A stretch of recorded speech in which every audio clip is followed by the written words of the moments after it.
Alright everybody, this is Bronson for thegameaccess.com. I am here with the executive producer, Jason Paul, and the creative lead, Jeron Moore. Is that correct, gentlemen? Yes. That is correct. Alright, so you guys both work on the Legend of Zelda, Symphony of the Goddess. How did that whole project get started? I mean, I could answer that. It's been a kind of a labor of love. I mean, it really started back when I started working with Nintendo with my other project, Play, a video game symphony, and essentially I had nurtured a relationship with Nintendo since about 2005, and Jeron came on board in 2008, I believe, 2008 or 2007. Yeah. And Jeron was kind of, well, he wasn't kind of, he was very, very into the idea of doing a Zelda show. And obviously, I was all for it, of course, looking for another project, and obviously the success of Play, and then obviously having another show with The Legend of Zelda, and my contacts with Nintendo and the mastermind, Jeron. It was just the right time. We had the 25th anniversary, and pretty much all the stars just aligned with presenting the project to do a concert for the 25th anniversary, and then of course with the press event. That's really what cemented the deal, and ultimately it's what led to the Symphony of the Goddesses concert tour. All right.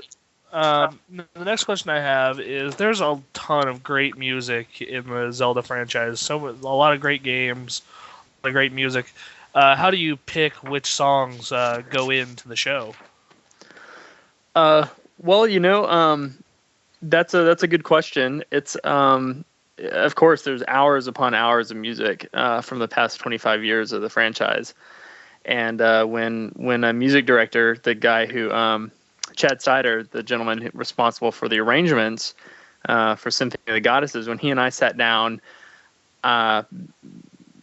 being storytellers and having a background in the film industry, we both our focus is on story, and so we wanted to structure the show in such a way that fans didn't feel like they were just walking away having experienced kind of a random grab of music, that they walked away with something that was truly fulfilling, that they had experienced Zelda, in all the ways that were important to us as fans. And so from that point was born the idea of doing a symphony.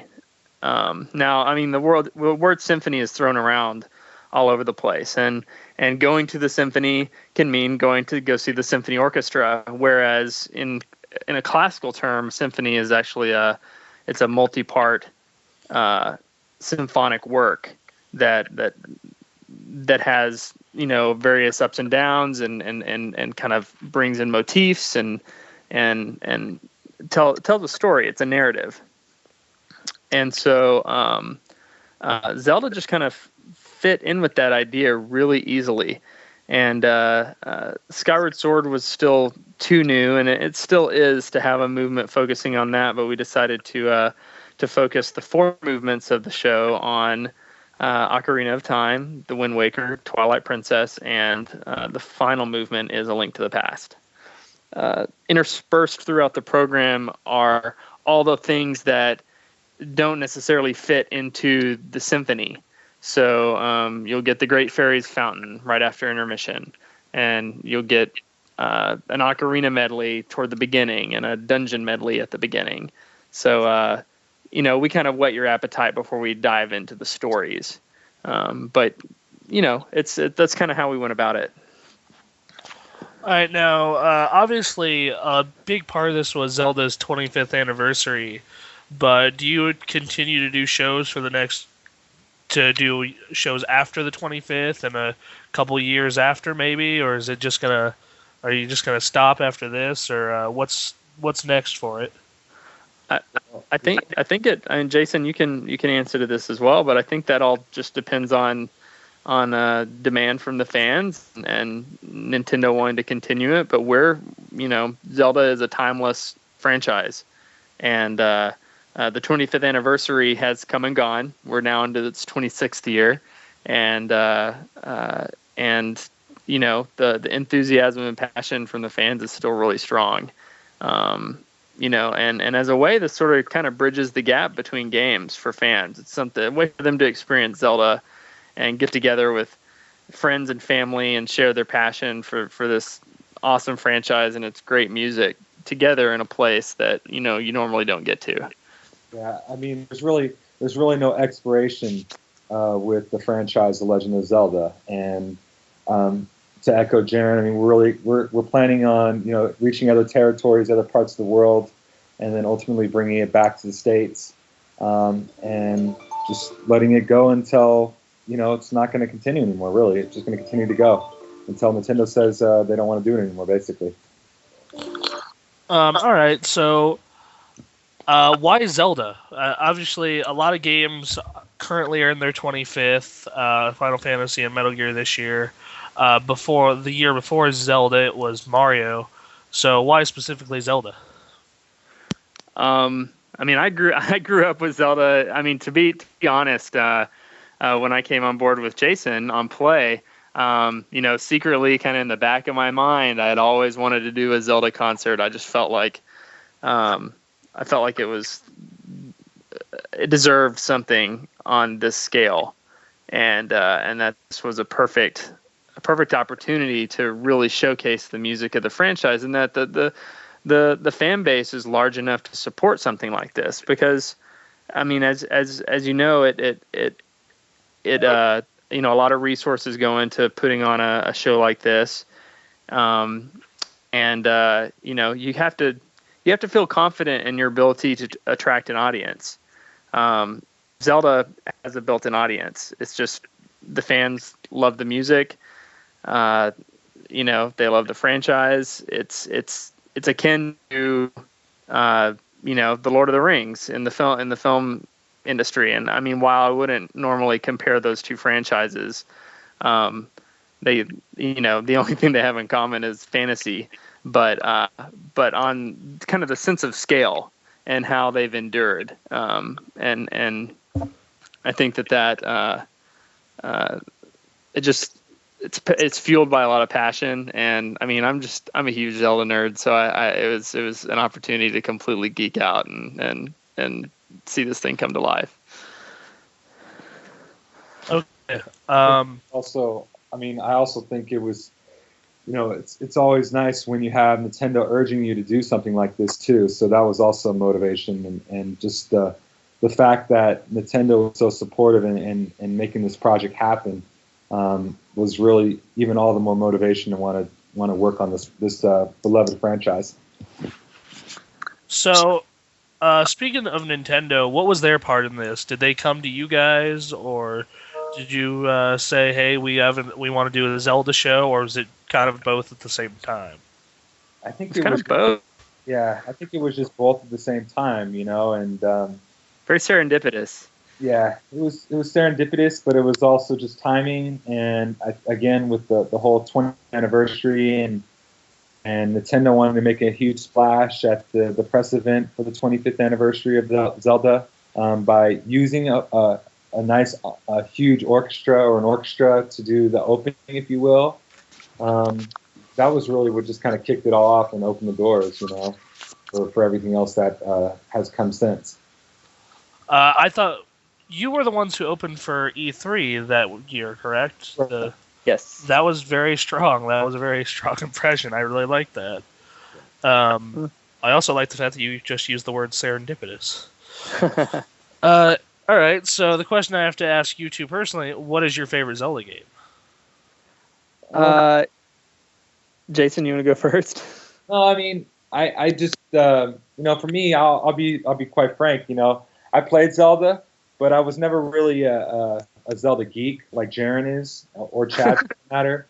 But I've clocked in many hours playing games. Don't get me wrong, but Zelda just wasn't really one of them. But quite honestly, my favorite one would be the Skyward Sword, only because it's a new release, but also because we did the recording, the orchestral recording that accompanied that game as part of the bundle. So for me, I just feel like we actually, in some way, shape, or form, I actually contributed to the title with the orchestral CD that accompanied it. And so I would say Skyward Sword would be mine. Mine. It always comes down between three titles. It's A Link to the Past, which was, I've been playing since day one with the gold cartridge on the original NES, but Link to the Past was just took everything I loved about the first game and multiplied it times a billion, and then since then the Wind Waker and Twilight Princess. It's between those three. Like, I love those three games so much, I can't really choose between the three of them. I know for me personally, it's probably Wind Waker and Ocarina of Time. So fair enough. Yeah, I really like Wind Waker. Those are great. Those are great games. Now the next question is, like I said earlier, there's a lot of different anniversaries going on, and a lot of games with great music, franchises with great music. If you could pick another company or another creator to come to you, or even to come to you with another series of music to work on, what would you want to work on? For, let's say, another symphony. Jason and I've tossed this around quite a bit. We have a lot of passion for the music in games like Castlevania and Metroid, which are celebrating their 25th. Mega Man, that one's either coming up or it's already hit. We both are big fans of Jeremy Soule, so the Elder Scrolls series with Morrowind, Oblivion, and Skyrim. The possibilities are really endless. There's so much good music out there, and music in video games just continues to develop and get more and more sophisticated. It's just a lot of fun. I don't know, Jason, you have a favorite that you'd want to pursue? The idea for me is, with the other show Play is really just to continue to bring a catalog of stellar music and present it in the same way that we present Play. A Nintendo-only cast would be a wonderful concert as well that I think is worthy of a full symphony show. And then, like Jeron said, I think Jeremy Soule has done an amazing job with the music from Elder Scrolls series, so that'd be another one that I definitely could see getting earning a symphony devoted to it. So, but it's that's the plan. I think you're going to see it at some point in the next 4 to 5 years. I think we will have covered that. So, but just keep your eyes and your ears peeled because we're going to be coming. All right. So, next question is: how long did arrangements, rehearsals, the whole thing take to put together? I think we put a solid year of development into Zelda, wouldn't you say, Jason, to get it where it is? Yeah, but we're still tweaking, and that's the beauty of it is when you're dealing with people like Jeron and Chad and the team that we put together is we're always trying to make it better, and each performance that I feel we do with the show, it just gets better and better. And one of the things that we've done or we are going to do is add more material, but I would say it's we've been working on it for over a year now, a year and a half. It really started, I would say, in probably May of 2011, and we had our premiere in January of 2012. So you can do the math, but I'd say about a year, and we've probably over a year. So, but yeah. Still developing. All right. Now, obviously, Nintendo's going to be working on new Zelda games in the future for the Wii U, for the 3DS. Would you like to be involved in those, maybe? Doing the music or something along those lines, working with them on it? That'd be a dream. That definitely. I think they have their definitely have their composing team in place.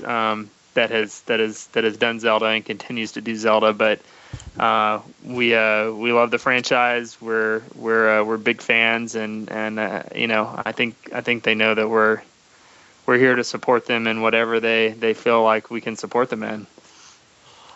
Okay, so we need to know, what is the current size of the orchestra, and how do typical fans react throughout the performance? So 66-piece orchestra and a 24-voice choir led by Emer Noon, the conductor. And, the response, we one thing about my productions is we never skimp on the size of the orchestra. So, I think most of the times when people come to our show, they're in awe at how many people are in the orchestra. I have to actually pause this real quick. Oh, I don't know where he went. Disappeared. Yeah, no, but yeah, they're generally really impressed with the orchestra. It's a nice size. We have a huge 18 by 32 foot screen that hovers above the ensemble and projects visuals that the orchestra plays to in perfect sync with the music. So it's almost, we joke around, but it's probably the closest thing we'll get to a Zelda movie anytime soon. So it's pretty. I'm really happy with it as a Zelda fan. I love going to the show and just hearing the music. It's something I've kind of dreamt about for a long time, and seeing it materialize and be real, and seeing all the fans in the audience and just everyone so excited and enjoying the work, and being able to pay tribute to Koji Kondo's team and the work that Eiji Onuma and Mr. Miyamoto have poured into this franchise. It never gets old. Now, I asked a similar question this earlier. If you had to work on another Nintendo franchise for music, which would it be? Another Nintendo franchise. I know Kondo-san is really interested in doing a Mario concert, so that that has a lot of possibilities. It would be fun to do, like Jason kind of suggested, a Nintendo show, so you could spend some time dabbling in Mario and Zelda and Metroid and Kid Icarus and F-Zero, maybe? Fox. Yeah, I mean, you could throw in some F-Zero. I'm not entirely sure how that would translate to orchestra, but I'm sure it could be done. I saw the VGO do it this year, so I heard it was really good. I heard it was great. So I'm sorry I missed out on that show. But yeah, no, I mean, right now I just finished Kid Icarus Uprising, and I imported the 4-disc. It's either it's a 3-disc set from Japan, and it's just an amazing soundtrack. I've really been enjoying that. So. I did enjoy the Kid Icarus soundtrack, and I know this isn't Nintendo based, but I would love, and if this were to ever happen, because I know it never will, I'd love to see an Atlas game symphony. Oh, okay. Persona, Catherine, those kind of games. Yeah. Huh. That's an interesting idea. Never gonna happen though. Well, the problem with that is, they're great games, and they definitely have, large fan bases, but the fan bases are so spread out that I just don't know that you'd be able to fill a concert hall on I'm not saying it couldn't happen. It'd be kind of a limited tour though, where you'd have to be like, okay, we're doing this in 2 cities. Yeah, it's centralized. If you want to see this, that's where it's going to be. Yeah, I know that those games have a fan base, but they're kind of small. One game with a huge fan base that I'd also like to see one for would be Halo. Oh, the yeah. Halo music. Yeah. Well, and I'm really interested to see where they take the music for Halo 4, because Marty isn't involved on the which he's a friend of ours, but Marty went with Bungie to work on their new project. So So yeah, we've got a new direction coming. that worries me a little bit, but on the other hand, I'm kind of excited. I know, I've heard some of it. It's different than what Marty did, but it's really good. I think it's going to work well in the game. I loved all of Marty's work. I literally have the soundtracks for every Halo game. Me too. So, now,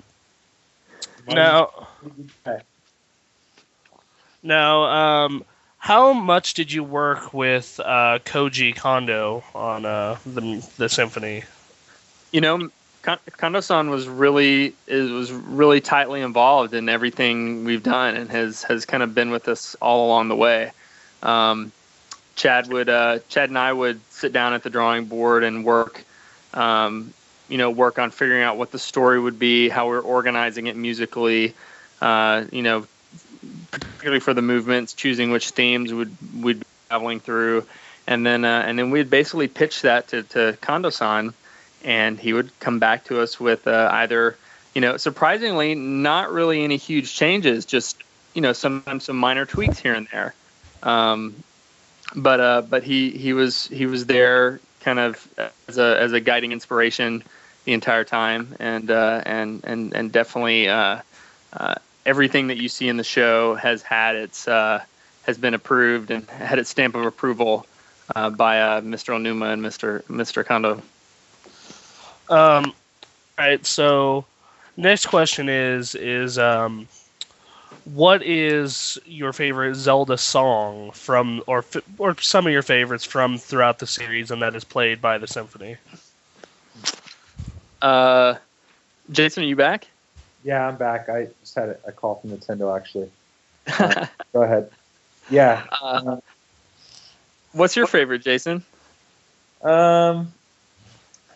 Well, there's quite a few, but I don't know if we should reveal any of the encore pieces. But, nah. Yeah. So, I like the. I'm sorry, I'm a little distracted right now. You've told me you like the Fairy Fountain piece.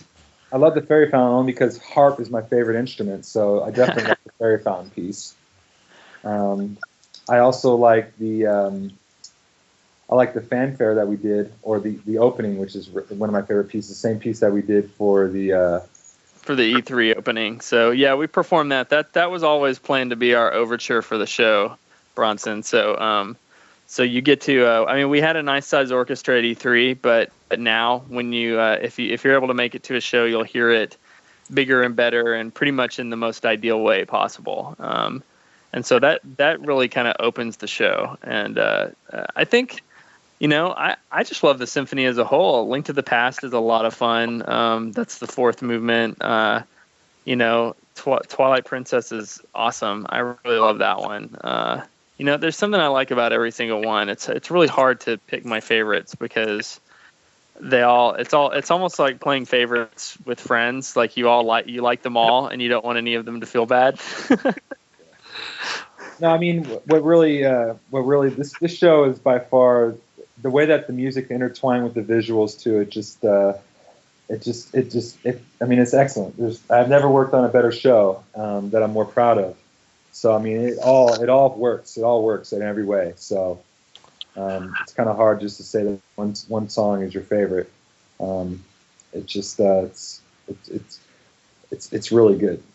I'll definitely say the Ganon battles. We always finish off at the end of each movement with the Ganon battle for that game, and each and every one of those is just really exhilarating and super high energy, and that's probably one of my favorite components. And out of the four of them, I'd say the Wind Waker battle which you've heard on the Skyward Sword disc, it's awesome. It's just really high energy. I was really happy that you guys put that disc in there with those. that disc of the music you guys did for across all the Zelda games. That disc was a nice little bonus to come with such a great game. Well, thanks, man. It was a real honor. Yeah, it's truly an honor. Okay, so I guess that's about it for me. Anthony, do you have any other questions? I don't see any typing icons, so I guess not. No. Okay, confirmed. You said that the tour is becoming is going to go international. What places do you plan to hit? Strategically Europe, then also Australia, and parts of Asia, and Mexico, South America. All right, right on. And because you said Australia, this made me think of for some reason. Now, I realize the VGO kind of has been doing the last couple of PAXs, but how would you feel about playing a PAX? Well, we were going to do it last year in Seattle. It just didn't work out timing-wise. But I have no qualms with doing a show anywhere, anytime, provided that we have a huge fan base and we, we can draw the crowd. We can do it anywhere. PAX would be fun. All right. Well, I think that's it. Thanks for your time, guys. Thanks, man. Good to talk to you, Bronson. Yeah, Anthony, right on. Thank you as well. Thanks, guys. All right. Bye. Bye.